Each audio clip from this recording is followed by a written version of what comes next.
Rusia përsëriti kushtet e saj të mëparshme për arritjen e një marrëveshjeje paqeje me Ukrainën në një komunikim konfidencial të dërguar Shteteve të Bashkuara fundjavën e kaluar, thanë dy zyrtar amerikan për Reuters. Letra përsëriste kërkesën e Rusisë për të marrë kontrollin e të gjithë rajonit të Donbasit, sipas njërit prej zyrtarëve. Ky qendrim bie ndesh në thelb me qendrimin aktual të presidentit të SBA-s Donald Trump, i cili argumenton se vija e frontit duhet të ngrihen në statusin e tyre aktual. Si rezultat, takimi i planifikuar midis Trump dhe Putin u shty, pasi Moska hodhi poshtë propozimin për një armë pushim të menjëhershëm në Ukrainë, duke penguar përpjekjet e negociatave. Një zyrtar i lartë i Shtëpisë së Bardhë i tha Reuters se nuk ka plane që presidenti Trump të takohet me presidentin Putin në të ardhmen e afërt, pas telefonatës së sekretarit të shtetit Marco Rubio me homologun e tij rus Sergej Lavrov. Të dyja palët vendosën të mos e zhvillojnë takimin e planifikuar ballë për ballë. Trump njoftoi javën e kaluar se do të takojë me Putinin në Hungari, si pjesë e përpjekjeve për t'i dhënë fund luftës në Ukrainë. Megjithatë, presidenti rus mbetet i palëkundur, duke kërkuar dorëzimin e territorit shtesë Ukrainas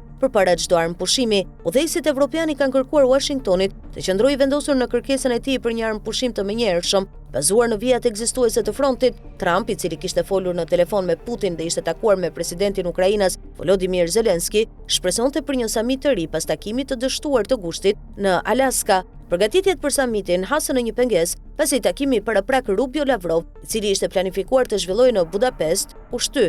Lavrov deklaroi se vendi dhe koha nuk janë aq të rëndësishme sa thelbi i zbatimit të asaj që u ra dakord në Alaska, ndërsa zëdhënësi i Kremlinit Dmitri Peskov theksoi se nuk ka një datë specifike dhe se kërkohet përgatitje serioze. Dy diplomatë europian vunë duke se shtyrja tregon ngurimin e SBA-s për të ecur përpara pa lëshime nga Rusia. Rusët ndoshta kërkuan shumë dhe u bë qartë se nuk do të kishte marrëveshje për Trump në Budapest, tha njëri. I dyti shtoi se rusët nuk e kanë ndryshuar fare qëndrimin e tyre dhe nuk pranojnë të qëndrojnë aty ku janë. Partnerët evropianë të Ukrainës kishin shprehur shqetësim se Trump mund vazhdonte me takimin pa siguruar lëshime të konsiderueshme nga Putin. Në një deklaratë të përbashkët, udhëheqësit e Britanisë, Francës, Gjermanisë dhe EB-s përsëritën mbështetjen e tyre për qëndrimin e presidentit amerikan për një ndërprerje të menjëhershme të armiqësive dhe fillimin e negociatave bazuar në linjat aktuale të kontaktit. Mundësia e një takimi në Budapest ka shkaktuar shqetësim në BE pasi kryeministri hungarez Viktor Orban mban marrëdhënie të ngushta me Moskën. Polonia paralajmëroi se mund ta detyronte avionin e Putin të ulej